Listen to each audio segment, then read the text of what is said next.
The biggest trap when you're trying to sell a company, people understand the sale of a house, right?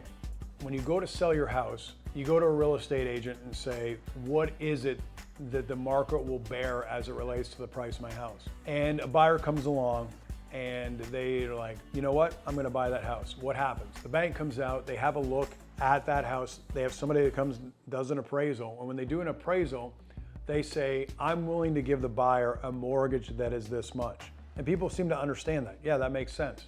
When you look at a business and you look at an individual that is trying to sell their business, they usually make a decision based off of what they feel it's worth. And it's kind of like asking somebody about what's the value of their business is like asking a grandmother if their child is the best looking in their grade 2 class or the smartest in their grade 2 class. You can't change their mind whatsoever.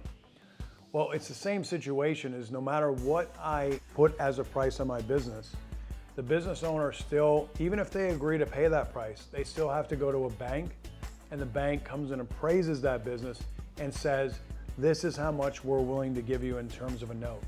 So the biggest trap is making a decision based off of emotion and not logic as it relates to the value of your business, because the percentage of sale of businesses that actually come to completion is at such a low percentage because of the mistakes made along the way in that transaction.